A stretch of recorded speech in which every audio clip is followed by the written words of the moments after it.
The fourth movie, and last in what many think of as the original classic Alien films, the Quadrilogy. Resurrection was, for a long time, the final Alien film. That was until Covenant in 2017, around 20 years. However, that's not counting the 2 AVP movies or Prometheus, but rather the actual Alien movies with Alien in the title and no doubts as to whether it's a main entry or spin-off. 20 years is a long time, and many would have agreed the Alien series ended on a low note. Despite Alien 3 being a huge step down in quality after Aliens, the general consensus, online at least, seems to be that it was the superior of the 2 lower rated films of the 4-part story. But having rewatched it semi-recently, that would be before I saw Romulus in the cinema, I always had thought of it being really bad, but something about this viewing changed my mind somewhat. I appreciated and enjoyed it more for what it was rather than getting stuck on how it wasn't as good as the others or how it didn't take itself seriously enough, but I actually found things about the film I liked this time. Maybe as I must be at least a good 10 years older than when I last watched it, I'm not sure, but they do say your tastes change with age. Or maybe as I wasn't watching alone this time but had someone else in the room to discuss parts of it as we were watching. Unfortunately, I didn't get around to reviewing Resurrection before Romulus's release as I originally planned to do. I wanted to review all previous movies before the new film's release like I did before Prey with the Predator movies, as a fun way to build up to the new film dropping. Sadly, doing so slipped further and further down the list of priorities. But don't worry, if you enjoy my movie reviews, I do still plan to review the 2 prequels after this eventually. So what can I say about Alien Resurrection? It released in 1997 and kind of picks up directly after Alien 3, but doesn't actually, as Ripley dies at the end of the last film. We see a clone of her waking up for the first time, so it is like a continuation of her consciousness, but taking place 200 years later than the previous film. The reason for Ripley being cloned is that in the future, after the Aliens Alien 3 time, huge corporations like Weyland-Yutani have been banned, and the government took control of everything. All of Weyland-Yutani's research has been taken over by the military, so the military have cloned Ripley as she was carrying a xenomorph inside her, so they cloned her to also get a clone of the chestburster.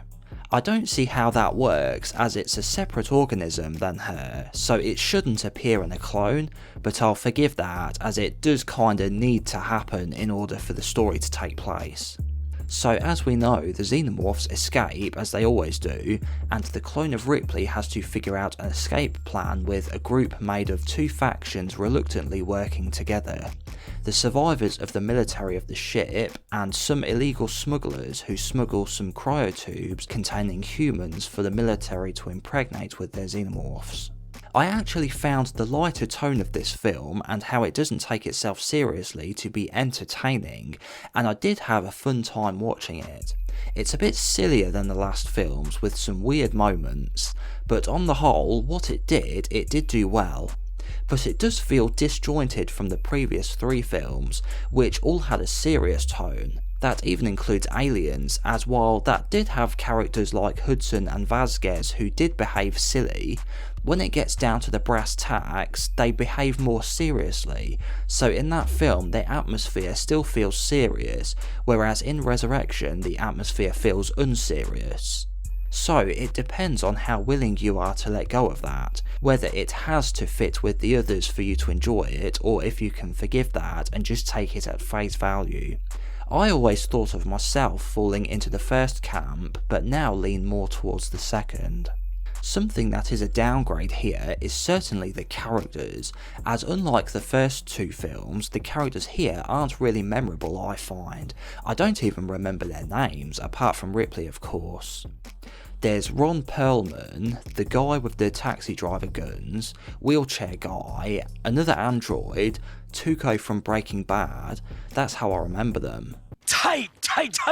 You can tell they tried to give us a varied crew of good guys with their own personalities, but they just didn't vibe with me.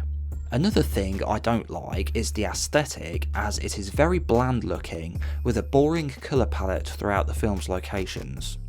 Some standout moments though were the part with the failed Ripley clones.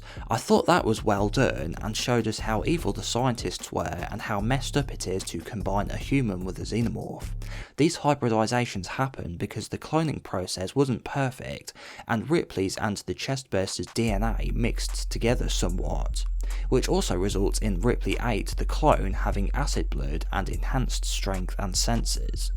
Another cool moment is how we see some xenomorphs swim, emphasising how they really are an apex organism and can handle any environment. Effects are actually alright for the late 90s, with thankfully most of the creature effects being practical and CGI being used for parts where they couldn't use practical, the way to do things in my opinion. There is some janky effects, but it's forgivable. The aliens in this movie have their own look and are brown coloured with smooth heads and digitigrade limbs. They have a slick, streamlined look for a xenomorph, and we briefly see a queen. The new creature we are introduced to in this film is called the Newborn, and is the result of human DNA bleeding into the cloned queen alien, which gives it a human-style womb, and it itself births this new abomination. Like how Ripley had the chestburster inside her, the queen has the Newborn inside it. It is a scary and creepy design, I'll give them that. A lot of people think it's too ridiculous, but I like it. The way it's defeated I find to be both disturbing and creative, and was even inspired by the way the alien in the original was going to be defeated in an earlier version of the screenplay. Overall, I did find Alien Resurrection to be a fun film to watch and was equally cool and silly, but a bit out of place and doesn't really fit the tone of other entries. It was okay, but not the best quality film, so I rate Alien Resurrection a 5 out of 10. After Alien Resurrection came Alien vs Predator in 2004, which since, as I mentioned earlier, I reviewed the Predator films before, so I've actually already reviewed AVP and AVPR, so I'll have them both on screen for you to watch right now without having to wait. Also, stay tuned for my review of Prometheus coming soon. Thanks for watching, and I'll see you next time.